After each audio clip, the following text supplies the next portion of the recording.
Hey guys, welcome to the Liberal Hive Mind, a channel solely focused on exposing the abundant hypocrisy of the left. You know what I've been saying a lot lately? We've noticed a lot of these people in the media finally coming to the conclusion that Joe Biden has dementia, or Kamala Harris was never a good candidate, or that the lawfare campaign backfired, calling Trump and Trump supporters Hitler was a mistake. We have all this retrospective thinking happening on the left, and a lot of people want to jump quickly and give all of these people credit. Ooh, they finally get it. Finally, the left has come to their senses. But I don't feel that way at all. I really don't. No, I feel like it's a little bit of a different situation. And I've said this a couple times in some of the clips that we've been watching, that it doesn't feel like these leftoids are coming to points of genuine revelation. No, it just feels like the criminal who's been caught. Oh, I'm sorry. Oh, so my apologies. I never meant to do it. Do they mean it? Or are they just apologizing? Are they just acknowledging wrongdoing because they got caught? Because they're left with no other choice? Well, I'll tell you, that's what it feels like to me. It doesn't feel like a genuine point of revelation here from the left. It feels like they're just forced to have to tackle the obvious truth of their corruption now, because essentially the jig is up. And funnily enough, even in this instance, they still seem reluctant to even admit it all. I want to continue to cover this stuff. I guess let's just call it the falling apart of their carefully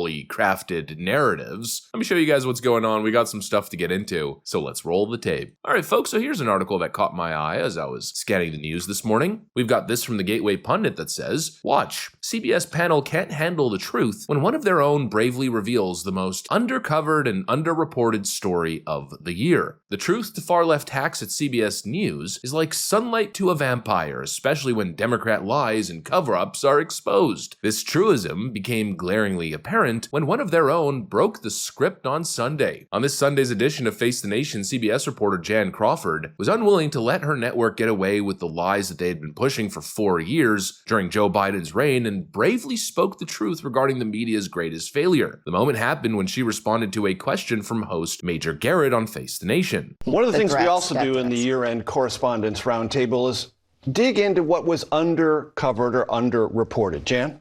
Undercovered, underreported.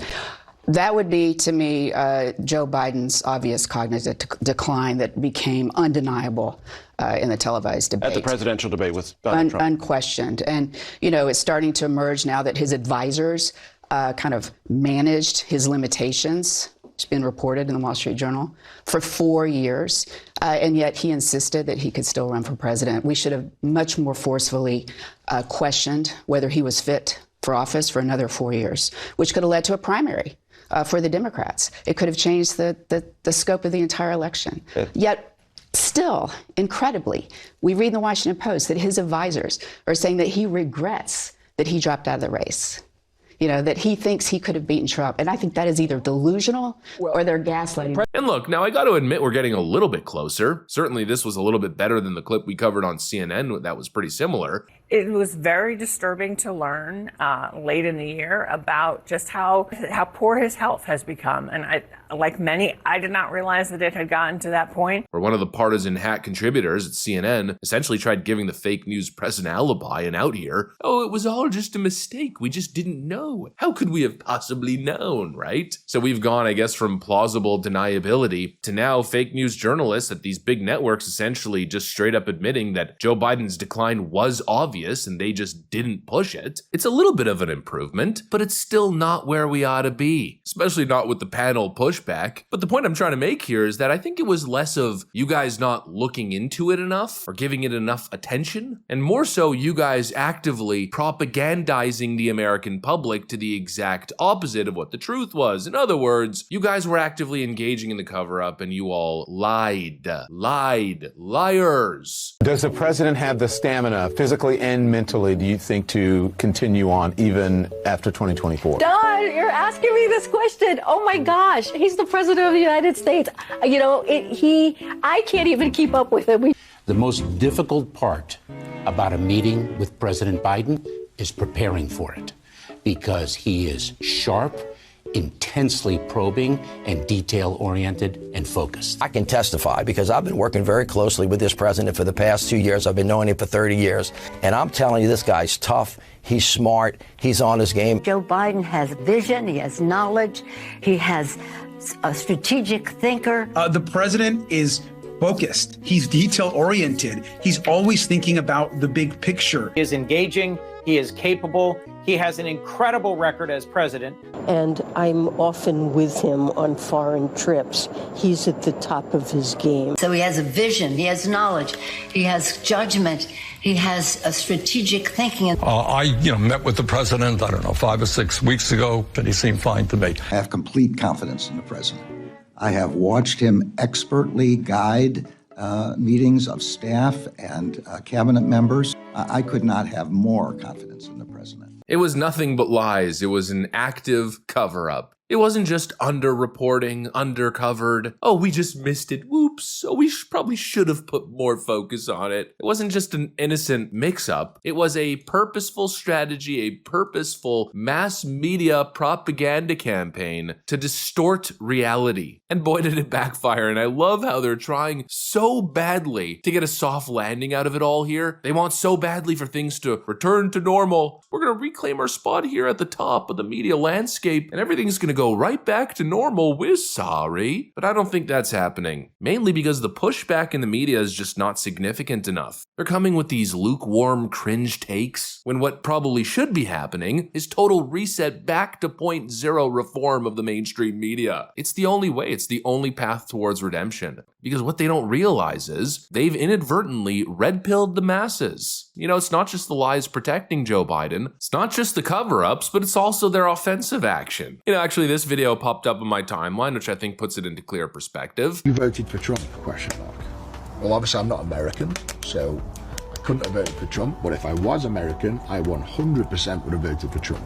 And do you know why? I think the most important answer to that is because so many people hate on him, more than anything. I think if everyone that hates on Trump and spits, like gets violent, and spits in people's faces that he's this and that and he's doing a crap job, if you spent all that energy supporting him and supporting the system and supporting America, it'd be a much better place.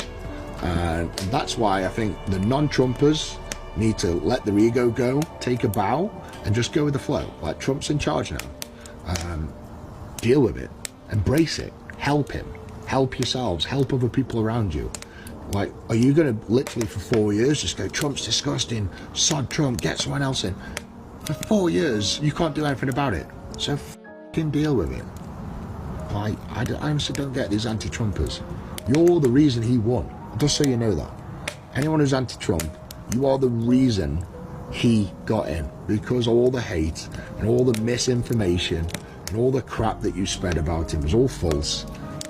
And it's gone against you. So that's my answer to that. That's legendary strongman Eddie Hall, and he hits the nail on the head. They've just lost their credibility. They've attacked Donald Trump so much, and they've shot their credibility in their obvious corrupt defense of the DNC establishment. They just made it too obvious. Most people who were not paying attention, they weren't really buying into the whole fake news narrative, the fact that the media was in the DNC's pocket. But then, of course, circumstance changed. Joe Biden became president, only Lord knows how. The man was totally falling apart, and the media ran cover for him for 4 years. Yeah, well, what do you think that did? That totally woke people up. Holy freaking crap, maybe they are just fake news propagandists. They're telling us this guy. And to the Gila Indian River community, the Gila, nothing wrong with me. I mean, this is what the people were seeing, and they were telling us he's sharp, on the ball, the best he's ever been. No wonder it's all falling apart so dramatically. And the talking heads obviously don't get it, and they aren't doing what's necessary to even come close towards a path of redemption. Anyways, that's pretty much what I got for you guys on this one. Hopefully you enjoyed the video. If you did, make sure to leave a like and possibly subscribe. Thanks for watching, and I'll see you on the next one.